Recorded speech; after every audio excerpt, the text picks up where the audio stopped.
Hello everyone, कैसे हैं आप लोग। 28 अप्रैल 2021 आसाम में एक बहुत ही बड़ा जो 6.4 रिक्टर स्केल का एक भूकंप जो दिखाई दिया गया था। तो मेनली यहाँ पे देखें कि यहाँ पे आपको एग्जाम्स पॉइंट ऑफ व्यू के हिसाब से देखें कि तो हिमालयन फ्रंटल ट्रस्ट इसके साथ जो कोपिली फ्रंट है इसकी जो यहाँ पे फॉल्ट एंड टेक्टोनिक प्लेट के यहाँ पे जो मूवमेंट की वजह से ये अर्थक्वेक हुई थी। तो यहाँ पे मेनली हिमालय फ्रंटल ट्रस्ट के बारे में डिस्कस करेंगे।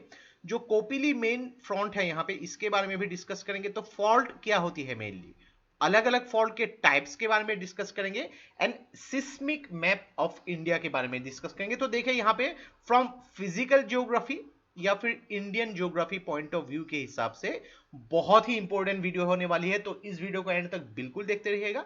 और इससे पहले अगर आप लोगों ने हमारे चैनल को अब तक सब्सक्राइब नहीं किया है तो इसको प्लीज सब्सक्राइब कर लीजिए ताकि आने वाले ऐसे ही वीडियोस के नोटिफिकेशन इसी तरह आपको मिलते रहे। और इस वीडियो का जो नोट है आपको हमारे वेबसाइट में मिल जाएगी। नीचे डिस्क्रिप्शन में मैंने वेबसाइट का लिंक दे दिया है, वहां से आप उसको फॉलो कर सकते हैं। तो चलिए आज का वीडियो शुरू करते हैं। तो 28 अप्रैल 2021 को बहुत ही एक बड़ा जो रिक्टर स्केल लगभग 6.4 यहां पे बोला गया है। तो 6.4 रिक्टर स्केल का एक जो भूकंप आसाम और नॉर्थ ईस्ट के काफी सारे जगहों पे यहां पे उसमें जो एक्चुअली दिखाई दिया गया था। तो यहाँ पे national centre for seismology short form में जिसको बोला जाता है एनसीएस। तो एनसीएस के रिपोर्ट के हिसाब से यहाँ पे कोपिली फॉल्ट जोन जो है इसका मेनली हिमालयन फ्रंटल ट्रस्ट इसका क्लोज होने की वजह से जो भी मूवमेंट हुई थी इस मूवमेंट की वजह से ये भूकंप जो है मेनली इसका कारण बताया गया है। तो मेनली अगर देखेंगे यहाँ पे एनसीएस यानी कि नेशनल सेंटर फॉर सिस्मोलॉजी ये जो है एक मॉनिटरिंग नोडल एजेंसी है गवर्नमेंट ऑफ इंडिया के द्वारा जो अर्थक्वेक की एक्टिविटी को ऊपर उसके ऊपर रिसर्च करती है, उसके ऊपर काम करती है। और ये देखिए कि नेशनल सेंटर फॉर सिस्मोलॉजी ये आती है मिनिस्ट्री ऑफ अर्थ साइंसेस के अंदर। छोटे छोटे ऐसे प्रश्न आपको पूछे जा सकते हैं। आपको ये नहीं पूछा जाएगा कि रिक्टर स्केल कितना था, लेकिन छोटे छोटे इसके साथ जो टेक्निकल प्रश्न जुड़ी हुई है ये आपको पूछे जा सकते हैं। और अगर बात करेंगे हिमालयन जो फ्रंटल ट्रस्ट जो है मेनली एक जियोलॉजिकल फॉल्ट है जहां पे इंडियन और यूरेशियन प्लेट एक दूसरे से टकराती है, एक जो बाउंड्री है यहाँ पे।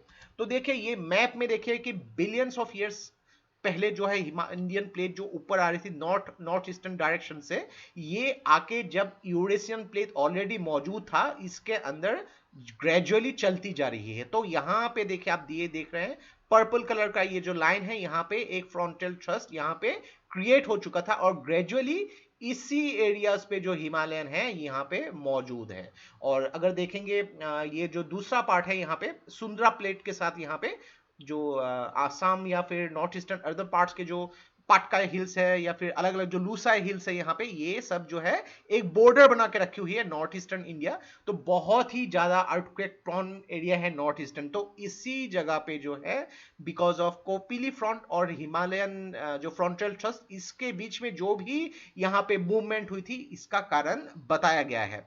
थोड़ा सा कोपिली फ्रंट के बारे में भी यहाँ पे जान लेते हैं। तो कोपिली फ्रंट फॉल्ट जोन जो है यहाँ पे लगभग 300 किलोमीटर लॉन्ग है यहाँ पे और 550 किलोमीटर वाइड एक फ्रैक्चर आप मान सकते हैं जो mainly western part of Manipur और जो ट्राई जंक्शन पॉइंट है भूटान, अरुणाचल प्रदेश और आसाम इन तीनों एरिया में यहाँ पे मौजूद है। तो इस एरिया में जो है मेनली अगर सिस्मिक मैप ऑफ इंडिया के हिसाब से देखा जाए तो ये पोटेंशियली हैजर्ड जोन 5 में आती है। तो इसके बारे में भी डिस्कस करेंगे जहां इंडियन प्लेट जो है यूरेशियन प्लेट के अंडर सबडक्स होती जा रही है यहाँ पे। तो मेनली देखिए सबडक्शन एक जियोलॉजिकल प्रोसेस है। जैसा कि हम लोगों ने बोला कि ये एक प्लेट है और दूसरा प्लेट अगर इस प्लेट के ऊपर चली जाती है तो ये प्लेट ग्रेजुअली ऊपर आती जाती है and that is the reason for the formation of Himalayas. तो सबडक्शन और कोलिजन जोन से हिमालयन बेल्ट ये नॉट ओनली यूरेशियन बेल्ट और जो सुमात्रान बेल्ट है इसके जो भीतर चली जाती रही है, तो इसके हिसाब से नॉर्थ ईस्टर्न जो एरिया है यहाँ पे हाईली अर्थक्वेक प्रोन एरियाज है। तो सुमात्रन के बारे में भी देख लेते हैं हम। जो इंडियन प्लेट है, इसका जो क्रस्ट है, ये जो सुंदरा प्लेट है, जो सुमात्रन प्लेट हम लोग बोलते हैं, इसके ऊपर जा रही है। तो ये जो प्लेट है, इंडियन प्लेट नीचे जा रही है और ये प्लेट ग्रेजुअली ऊपर आती जा रही है, जिसके एक्टिविटीज के हिसाब से जो फॉल्ट क्रिएट होती है, यानी कि जो फ्रैक्चर्स क्रिएट होती है, उसके मूवमेंट के वजह से ही अर्थक्वेक देखने को मिलता रहता है। तो मेनली यहाँ पे फॉल्ट क्या होती है इसके बारे में समझ लेते हैं। तो फॉल्ट मान लीजिए कि एक फ्रैक्चर है, यानी कि मान लीजिए कि आपके पास एक प्लेट है और ये प्लेट बीच में से टुकड़े हो चुके हैं।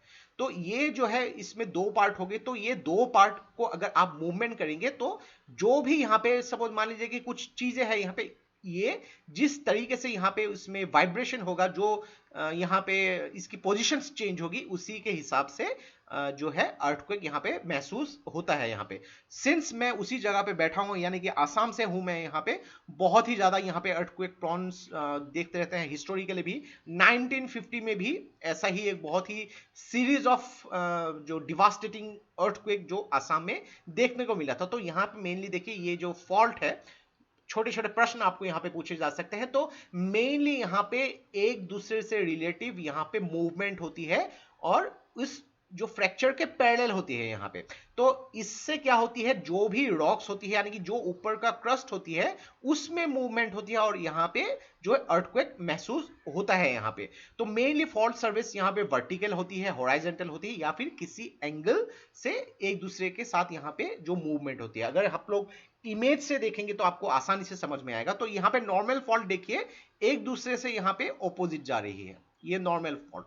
रिवर्स फॉल्ट जो है, एक दूसरे के यहाँ पे पास आ रही है, और एक दूसरे के एक फॉल्ट दूसरे फॉल्ट के बीच में जा रही है यहाँ पे। और स्ट्राइक स्लिप फॉल्ट जो है, यहाँ पे आप देख सकते हैं, यहाँ पे एक दूसरे का यहाँ पे ऑपोजिट डायरेक्शन में जा रही है। तो यहाँ पे बोला जा रहा है कि हिमालयन ट्रांस फॉल्ट जो है यहाँ पे, इसके साथ जो कोपिली फॉल्ट जो है, स्ट्राइक स्लिप फॉल्ट के हिसाब से ये जो मूवमेंट हुई थी, उसी मूवमेंट की वजह से जो रिसेंट 6.4 रिक्टर स्केल का अर्थक्वेक जो है देखने को मिला था आसाम और उसके आसपास के जगहों में। तो मेनली अगर यहाँ पे seismic hazard map of India के हिसाब से बोलेंगे, तो ये एक पूरे इंडिया में जो अर्थक्वेक अफेक्टेड एरियाज है, उसमें मेनली जो अर्थक्वेक प्रोन एरियाज है, उसको यहाँ पे मद्देनजर रखते हुए ये मैप डिजाइन किया गया है। तो यहाँ पे माना जाता है कि हिमालयन माउंटेन जो है, technically young fold of mountains है। तो इसमें जो है अलग अलग सेस्मिक जोन्स को अलग अलग 4 जोन में डिवाइड किया गया है। तो सेस्मिक जोन 1 नहीं होता है यहाँ पे, सेस्मिक जोन 2, 3, 4 एंड 5 होती है यहाँ पे। तो मेनली टेक्टोनिक्स जो सेटअप्स है, और यहाँ पे अर्थक्वेक कितनी होती रही है, उसके हिस्ट्री के बेसिस पे यहाँ पे जो है ये सेटअप किया गया है। ब्यूरो ऑफ इंडियन स्टैंडर्ड्स के हिसाब से पूरे जो इंडिया को 4 सेस्मिक जोन्स में डिवाइड किया गया है। यहाँ पे बहुत ही इंपॉर्टेंट है, छोटी छोटी बात आपको पूछे जा सकते हैं। तो इसमें जो है अलग अलग कोड्स के बेसिस पे सेस्मिक मैप ऑफ इंडिया को डिजाइन किया गया है। तो इस मैप को अगर देखेंगे, ये भले ही 2002 का मैप है, लेकिन आप यहाँ से आइडिया लगा सकते हैं यहाँ पे। तो देखिए यहाँ पे जोन 2 में जो है, यानी कि जो कम रिस्क वाला जोन है, यहाँ पे पूरे इंडिया का लगभग 40.93% है। जोन 3 जो है लगभग 30.79%, जोन 4 जो है लगभग 17.49%, और जोन 5 पूरे की पूरी जो नॉर्थ ईस्टर्न इंडिया हो गई यहाँ पे, जो अगर मान लीजिए जो नॉर्दर्न पार्ट ऑफ यहाँ पे बिहार हो गया, उत्तराखंड हो गया, पंजाब के कुछ एरिया है यहाँ पे, जम्मू एंड कश्मीर, गुजरात के यहाँ पे इस एरियाज में आप देख सकते हैं जो इंडियन प्लेट और जो मेनली यूरेशियन प्लेट की जो कोलिजन एरियाज है, यहाँ पे ज्यादातर आपको दिखाई देगा। तो यहाँ पे मेनली टेक्टोनिक प्लेट्स की यहाँ पे जो मूवमेंट की वजह से यहाँ पे होती है। तो मेनली ये जो है पूरी की पूरी नॉर्थ ईस्टर्न एरिया जो है, very very high risk zone इसको माना जाता है। तो यहाँ पे अक्सर आपको देखने को मिलता है, और इसी एरिया में जो है नेपाल भी आता है। तो आपको अगर पता होगा 2014 या 15 में, एग्जैक्ट डेट भूल चुका हूं, यहाँ पे नेपाल में भी जो भूकंप आया था, इसी का ही एक रीजन है। यहाँ पे डजंट मैटर कि यहाँ पे कंट्री कौन सी है, लोकेशन कौन सी है, लेकिन जब आपको इसको टेक्निकली समझना होगा, तो अलग अलग कंट्रीज के साथ भी मिलकर इसको स्टडी आपको करना होगा। और तभी आपके यहाँ पे कॉन्सेप्ट क्लियर होंगे। छोटे छोटे बहुत सारे प्रश्न यहाँ पे बन सकते हैं, स्पेशली प्रीलिम्स में या फिर मेंस में तो डायरेक्टली लिखा हुआ है अर्थक्वेक के बारे में। तो यहाँ पे डिजास्टर मैनेजमेंट हो या फिर ऐसे टॉपिक्स के लिए भी बहुत ही इंपॉर्टेंट है कि आपके पास इसकी नॉलेज होना बहुत जरूरी है। तो ये था हम लोग का complete analysis regarding the Assam earthquake, जो हिमालयन फ्रंटल ट्रस्ट में जो कोपिली फ्रंट के वजह से यहाँ पे फॉल्ट के वजह से यहाँ पे जो हुई थी, इसका मेन रीजन है। तो आशा करता हूं इससे आपको बहुत कुछ चीजें सीखने को मिला होगा। और ये वीडियो अगर आप लोग को अच्छा लगा, इसको प्लीज लाइक कीजिए, इसको सब्सक्राइब कीजिए, इसको शेयर कर दीजिए, क्योंकि ऐसे वीडियो बनाने के लिए हम लोग को बहुत ज्यादा मेहनत और रिसर्च की जरूरत होती है, और आप लोगों का सपोर्ट हम लोग को बहुत ज्यादा इंस्पायर करता है और भी हार्ड वर्क करने के लिए। तो आज के लिए बस इतना ही। देखते रहिए Study Rise. Take care, thank you and जय हिंद।